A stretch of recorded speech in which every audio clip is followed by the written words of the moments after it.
we will start next point, that will be impulse and momentum. Okay, impulse and momentum. So impulse, that can be defined as, okay, so when a large force act over a short period of time, okay, when a large force act over a short period of time, that force is called as impulsive force. Okay, impulsive force. And that impulsive force or the impulse of force acting over a time interval for, let's say, 0 to t can be defined by the integral I is equal to integration 0 to t f into dt.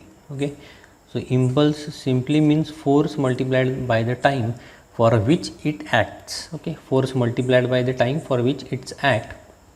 Again, remember, this time is very small. Okay, like for example hammering. Okay, we apply that hammering force for very short period of time. Okay, so that is called as the impulsive force.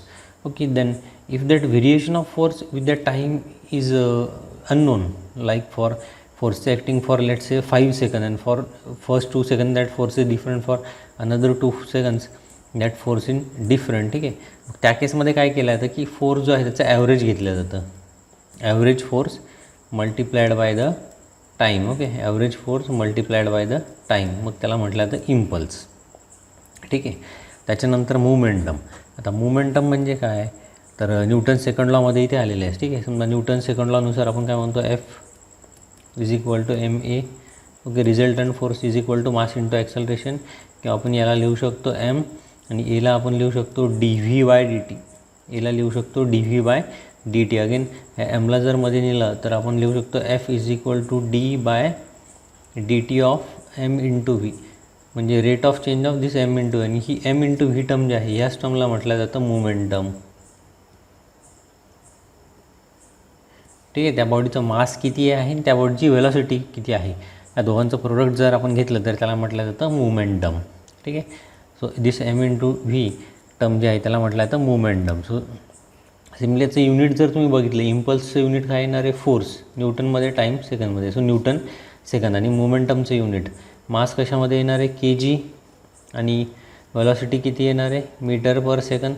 So K G metre per second ते असणार आहे unit of momentum.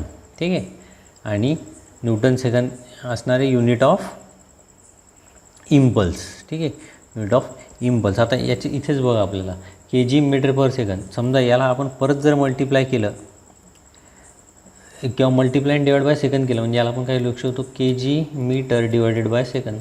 याला multiply and divided by आपण second जर केलं, म्हणजे ते काही याला लिहू शकतो आपण K G metre divided by second square. Okay, into seconds. ठीक आहे, असं आपण लिहू शकतो. आता K G metre per second square हेच कशाचं अगेन युनिट झालं, न्यूटनचंच. ठीक आहे, हे न्यूटनच झालं, म्हणजे हे न्यूटन सेकंद. याचा अर्थ काय आहे की मोमेंटमचं आणि इम्पल्सचं युनिट हे सेम आहे. ठीक आहे, मोमेंटम आणि इम्पल्सचं युनिट जे आहे ते सेम आहे. ही सिम्पल एक न्यूटन फोर्सची डेफिनेशन आहे. 1 newton force is force required for moving unit mass under unit acceleration. So K G metre per second square is nothing but newton. ठीक आहे, पुढे आहे principles of impulse and momentum. Okay, principle of impulse and momentum. Principle of impulse and momentum. ठीक आहे, again Newton second law काय लिहितो आपण, F is equal to M into A. F is equal to M into एला लिहू शकतो आपण rate of change of velocity with respect to time D V by D T. Again F is equal to D by D T of M into V. ठीक आहे, D by D T of M into V. हे D T इकडे cross मल्टिप्लिकेशनमध्ये गेलं. So F into D T is equal to D into M V. याचंच integration घेतलं. आता इथे time with respect to time घ्यावं लागेल, म्हणजे 0 टू टी, आणि एम तर कॉन्स्टंट आहे, विथ रिस्पेक्ट टू वेलॉसिटी घ्यावं लागेल, म्हणजे initial U to final velocity V. D टीचे integration T. So F into T is equal to, इथे एम कॉन्स्टंट आहे, आणि so D V. So D व्हीचं इंटिग्रेशन काय येईल, व्ही, आणि putting upper limit lower limit. So त्याला लिहू शकतो आपण व्ही मायनस यू.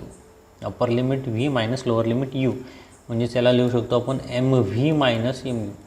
आता हे एम व्ही काय, this will be nothing but final momentum and this mu is nothing but initial momentum. याचाच अर्थ काय, एफ इंटू टी काय, इम्पल्स. म्हणजेच इम्पल्स मोमेंटम प्रिन्सिपल काय सांगतो, impulse of force is equal to change in momentum. ठीक आहे, impulse of force is equal to change in momentum, किंवा impulse of force is equal to final momentum minus initial momentum. ठीक आहे, impulse of force is equal to final momentum minus initial momentum. ठीक आहे. आता याच्यामध्ये अजून एक आहे law of conservation of momentum, किंवा त्याला सिम्पली आपण कन्झर्वेशन ऑफ मोमेंटम असंही म्हटलं जातो. ठीक आहे, कन्झर्वेशन ऑफ मोमेंटम काय सांगतं, की समजा एखादी सिस्टीम आहे, ठीक आहे, एखादी मूव्हिंग सिस्टीम आहे आणि त्याच्यामध्ये कोणताही एक्सटर्नल फोर्स ॲक्ट होत नाही आहे, कोणताही एक्सटर्नल फोर्स ॲक्ट होत नाही आहे, तर त्यालाच आपण काय म्हणू शकतो की impulse due to external force is zero. External फोर्समुळेचा इम्पल्स जो आहे हा इम्पल्स झिरो आहे. म्हणजेच काय होईल, M V minus M U is equal to zero. ठीक आहे, जर त्या बॉडीवर कोणताही एक्सटर्नल फोर्स ॲक्ट होत नसला तर impulse due to external force जो आहे तो झिरो होतो. म्हणजेच या इम्पल्स मोमेंटम प्रिन्सिपलला आपण हा एफ इंटू टी झिरो लिहू शकतो. म्हणजेच M V minus M U is equal to zero. म्हणजेच we can write M V is equal to M U. म्हणजेच initial momentum is equal to final momentum, और final momentum is equal to initial momentum. ठीक आहे, in terms of conservation आपण त्याला म्हणू शकतो की मोमेंटम जे आहे सिस्टीमचं तिथे कन्झर्व झालं आहे. ठीक आहे, momentum of the system is conserved. ठीक आहे.